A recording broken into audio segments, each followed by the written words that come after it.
अस्सलामुअलैकुम। टॉपिक है temperature classification of animals. Conceptual topic है, तवज्जो से समझिएगा। आपको बड़ी ही आसानी के साथ आसान अल्फाज में मैं आपको समझाऊंगा। Two types of temperature classification, यानी टेम्परेचर के लिहाज से दो क्लासिफिकेशन है। पहली है जी classification on basis of environmental temperature, यानी माहौल के टेम्परेचर के लिहाज से जानवरों की दो क्लासिफिकेशन है। एक है पोकिलियोथर्म और दूसरी है होम्योथर्म।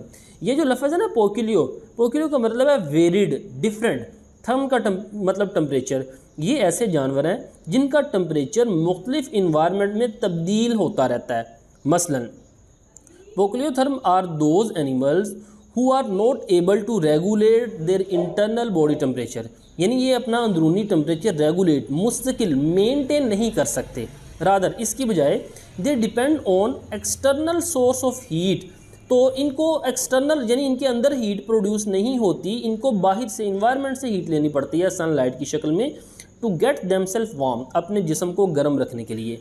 There body temperature change with the change in the external temperature. अब देखें, जैसे ही माहौल का टेम्परेचर, जिस इन्वायरमेंट में ये रह रहे हैं उस इन्वायरमेंट का टेम्परेचर बदलता है तो इनका बॉडी टेम्परेचर भी बदल जाता है। इसी वजह से इसी वजह से they have to hibernate in the low temperature. Low temperature में इनको हाइबरनेट करना पड़ता है and aestivate in the high temperature. देखें, हाइबरनेशन कहते हैं विंटर स्लीप। जब टेम्परेचर बहुत ज़्यादा लो हो जाता है, बर्फ़बारी होती है, तो जिस तरह रीछ वगैरह चंद महीनों के लिए वो सो जाते हैं। इसी तरह एस्टिवेट कहते हैं समर स्लीप, गर्मियों में जो टेम्परेचर जो जानवर हाइबरनेट करते हैं यानी छुप जाते हैं। इनकी मिसालें हैं जी all invertebrates, fishes, amphibians and reptiles. ये मैंने याद रखने के लिए आरिफ नाम है एक। तो ए से मुराद है एम्फीबियंस, आर से मुराद रेप्टाइल्स, आई से मुराद इन्वर्टिब्रेट्स और एफ से मुराद फिशेस। तो आप मुख्तलिफ इस चीज़ों को याद करने के लिए अपनी तरफ से कम्बिनेशन बना सकते हैं। आगे जी होम्योथर्म, होम्यो से मुराद है सेम, थर्म टेम्परेचर।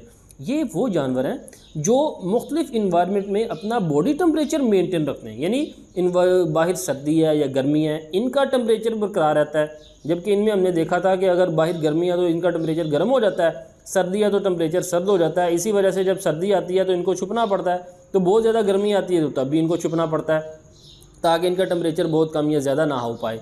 लेकिन होम्योथर्म जहाँ पे भी हैं इनका बॉडी टेम्परेचर सेम रहेगा। Are animals which maintain body temperature, बरकरार रखते हैं। कैसे? कॉन्स्टेंट यानी मुस्तकिल रखते हैं। In the changing environmental temperature, environmental temperature change हो ये मुस्तकिल कॉन्स्टेंट रखते हैं। ये कैसे होता है? Not depend on external source of heat, इनको बाहर से हीट नहीं चाहिए। ये हमने देखा ना, ये सनलाइट से यानी डिपेंड करते थे बाहर से हीट से। इनको बाहर से हीट क्यों नहीं चाहिए? उसकी वजह ये है हैव हाई मेटाबॉलिक रेट। इनमें मेटाबॉलिक एक्टिविटीज़ यानी जिस्म में केमिकल रिएक्शन बहुत ज़्यादा होते हैं। जब मेटाबॉलिक रेट बहुत ज़्यादा है, need more food to generate heat in the body. जारी बात है, हाई मेटाबॉलिक रेट के लिए ज़्यादा खुराक चाहिए। ज़्यादा खुराक होगी, ज़्यादा मेटाबॉलिज्म होगा तो हीट जनरेट होगी। इनकी मिसालें हैं बर्ड्स, मैमल्स।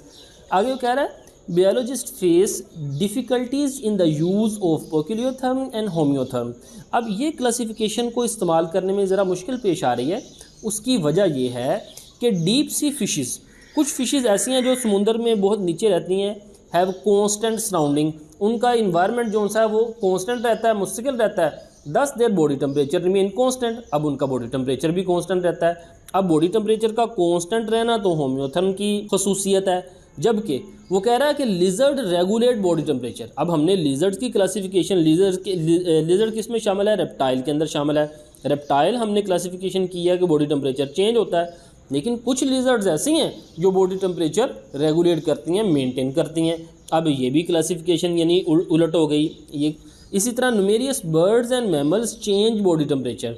अब बर्ड्स और मैमल्स को हमने देखा कि टेम्परेचर, बॉडी टेम्परेचर सेम रखते हैं, लेकिन बहुत सारे बर्ड्स और मैमल्स ऐसे भी हैं जो बॉडी टेम्परेचर चेंज करते हैं। लिहाजा ये क्लासिफिकेशन को इतनी ज़्यादा ऑथेंटिक नहीं थी। तो दूसरी क्लासिफिकेशन है classification on the basis of heat production. Internal heat production की बुनियाद पर जानदारों की तीन क्लासिफिकेशन है, एंडोथर्म, एक्टोथर्म और हेट्रोथर्म। ये तवज्जो से समझिएगा, इसमें बच्चों को अक्सर कन्फ्यूजन आती हैं, ये समझिए। और इसी तरह अगर आप इनको पेपर में लिख देते हैं तो आपके नंबर पूरे 100% आएंगे। एंडो से मुराद है इंटरनल, एंडो इंटरनल यानी इसमें हीट सोर्स जो सा है वो इंटरनल है। एक्टो से मुराद है एक्सटर्नल, इसमें हीट सोर्स एक्सटर्नल है। देखें जी, endo animals which generate their own body heat, ये अपनी हीट खुद पैदा करते हैं to maintain their body temperature, अपने बॉडी टेम्परेचर को बरकरार रखने के लिए, due to high metabolic rate, यानी बॉडी टेम्परेचर में, यानी ये हीट कैसे पैदा करते हैं, मेटाबॉलिज्म के लिए, इनमें मेटाबॉलिक रेट बहुत ज़्यादा हाई होता है, ये अपने जिस्म के अंदर ही हीट बनाते हैं। They can survive in all sort of habitat, ये हर किस्म के इन्वायरमेंट में सर्वाइव कर सकते हैं। क्यों? क्योंकि हीट इनकी अपनी प्रोड्यूस हो रही है, जहाँ मर्जी जाएँ, चाहे लो टेम्परेचर में, हाई में, तो ये हीट जब अपनी प्रोड्यूस हो रही है तो इनको इन्वायरमेंट से हीट की ज़रूरत ही नहीं है। मिसालें हैं जी, सम फिशेस, बर्ड्स, मैमल्स और फ्लाइंग इंसेक्ट्स। जबकि एक्टो मैंने बताया कि इनको एक्सटर्नल हीट चाहिए। The animals which produce metabolic heat at low level, यानी मेटाबॉलिक हीट होती है पैदा लेकिन लो लेवल पे, due to low metabolic rate, क्योंकि मेटाबॉलिक रेट ही इनमें कम है, यानी इनमें जो मेटाबॉलिक हीट प्रोड्यूस होती है वो काबिल इस्तेमाल नहीं है, इनको हीट बाहर से चाहिए। ये जो लो मेटाबॉलिक रेट पे हीट प्रोड्यूस हुई भी है ना, exchange it with the environment, ये हीट तो इन्वायरमेंट से एक्सचेंज हो जाती है, यानी इन्वायरमेंट में ज़ाया हो जाती है। इसी वजह से therefore they depend on external source of heat, ये किस पे डिपेंड करते हैं, external heat source for their survival, survive करने के लिए, यानी absorb heat from the environment, environment से सनलाइट की शक्ल में या किसी भी शक्ल में ये इन्वायरमेंट से हीट लेते हैं। अब इनमें डिफरेंस देख लें, एंडोथर्म अंदरूनी मेटाबॉलिक हीट प्रोड्यूस करते हैं, एक्टोथर्म इन्वायरमेंट से हीट लेते हैं, ये अंदरूनी हीट पैदा करते हैं, इन्वायरमेंट से नहीं लेते, ये इन्वायरमेंट से लेते हैं, अपनी अंदरूनी हीट पैदा नहीं करते। जबकि हिट्रोथर्म जो सी है ना, इनमें दोनों की कैटेगरीज है, एंडो की भी और एक्टो की भी, यानी ये मिड बिटवीन है, हिट्रो यानी डिफरेंट ना, वो इन दोनों से ये डिफरेंट है। The animals which thermoregulatory strategy intermediate to the ectotherm and endotherm, यानी इनमें जो थर्मो रेगुलेशन टेम्परेचर बरकरार रखने की स्ट्रेटजी है, इंटरमीडिएट है, दोनों के दरमियान में है। They produce heat in their body, ये बॉडी में भी हीट पैदा करते हैं, also depend upon external source of heat, और इन्वायरमेंट से भी हीट लेते हैं, यानी एक्सटर्नल सोर्स ऑफ हीट से भी, यानी जो हीट खुद बॉडी में पैदा करते हैं, ये किसकी खसूसियत है, एंडोथर्म की। जबकि एक्सटर्नल सोर्स ऑफ हीट ये किसकी खसूसियत है, एक्टोथर्म की।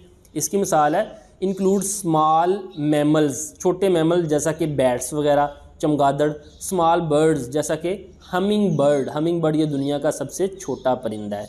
तो ये था आज का लेक्चर, मिलते हैं अगले लेक्चर के साथ। अस्सलामु अलैकुम वरहमतुल्लाहि वबरकातुहू।